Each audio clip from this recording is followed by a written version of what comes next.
Hi ಎಲ್ಲರಿಗೂ, ಹೇಗಿದ್ದೀರಾ? ಎಲ್ಲ ಚೆನ್ನಾಗಿದ್ದೀರಾ ಅಂದ್ಕೋತೀನಿ. ನಾನಿವತ್ತು ತುಂಬಾ ಟೇಸ್ಟಿಯಾಗಿ ಗಾರ್ಲಿಕ್ ಮಸಾಲ ಕಾರ್ನನ್ನು ಹೇಗೆ ಮಾಡೋದಂತ ಹೇಳಿಕೊಡ್ತೇನೆ, ನೋಡುವ ಬನ್ನಿ. ಮಸಾಲ ಕಾರ್ನ್ ಮಾಡಲಿಕ್ಕೆ ನಾನಿಲ್ಲಿ 2 ಕಾರ್ನನ್ನು ತಗೊಂಡಿದ್ದೇನೆ. ಇನ್ನು ಇದನ್ನು ಬಿಡಿಸ್ಕೊಂಡು ಕಟ್ ಮಾಡಲಿಕ್ಕೆ ಇದೆ.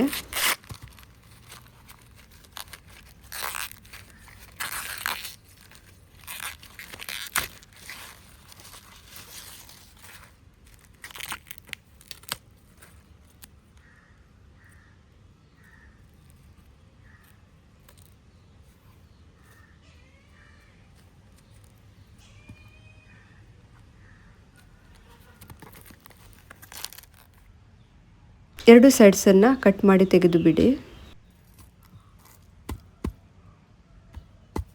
ನೋಡಿ, ಈ ರೀತಿ ಕಟ್ ಮಾಡಿಕೊಳ್ಳಿ.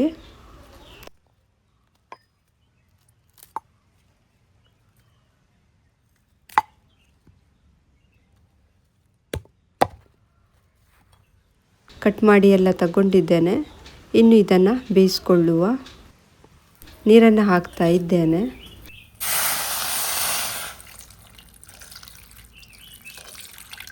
ಸ್ವಲ್ಪ ಉಪ್ಪನ್ನು ಸೇರಿಸಿ 10 ನಿಮಿಷ ಬೇಯಿಸ್ಕೊಳ್ಳಿ.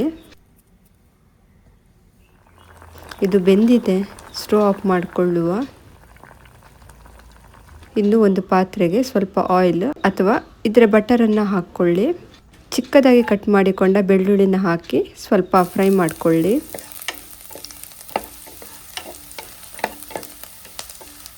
ಎರಡು ಸ್ಪೂನಷ್ಟು ಟೊಮ್ಯಾಟೊ ಸಾಸ್, 2 ಸ್ಪೂನಷ್ಟು ರೆಡ್ ಚಿಲ್ಲಿ ಸಾಸನ್ನ ಹಾಕ್ತಾ ಇದ್ದೇನೆ, ಅಥವಾ ಮೆಣಸಿನ ಪುಡಿಯನ್ನು ಕೂಡ ಹಾಕೋಬಹುದು. ಹಾಗೆ ಸ್ವಲ್ಪ ಉಪ್ಪನ್ನು ಸೇರಿಸಿ ಒಂದು ಸಲ ಚೆನ್ನಾಗಿ ಮಿಕ್ಸ್ ಮಾಡಿಕೊಳ್ಳಿ. ಬೇಕಿದ್ದರೆ ಸ್ವಲ್ಪ ನೀರನ್ನು ಸೇರಿಸ್ಕೊಳ್ಳಿ. ಇನ್ನು ಇದಕ್ಕೆ ಬೇಯಿಸಿಕೊಂಡ ಕಾರ್ನನ್ನು ಹಾಕ್ಕೊಳ್ಳಿ. ಇನ್ನೂ ಸ್ಪೈಸಿ ಬೇಕಾದರೆ ಬ್ಲ್ಯಾಕ್ ಪೆಪ್ಪರ್ ಪೌಡರನ್ನು ಕೂಡ ಹಾಕ್ಕೋಬಹುದು. ಮಿಕ್ಸ್ ಮಾಡಿಕೊಳ್ಳಿ.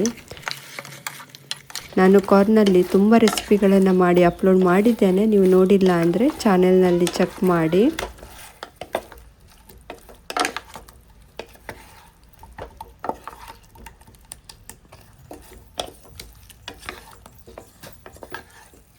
ಮೇಲೆ ಸ್ವಲ್ಪ ಕೊತ್ತಂಬರಿ ಸೊಪ್ಪನ್ನು ಹಾಕಿದರೆ ಸೂಪರಾದ ಮಸಾಲ ಕಾರ್ನ್ ರೆಡಿ ಆಗುತ್ತೆ. ಇನ್ನು ಇದನ್ನು ಟೇಸ್ಟ್ ಮಾಡಿ ನೋಡೋಣ.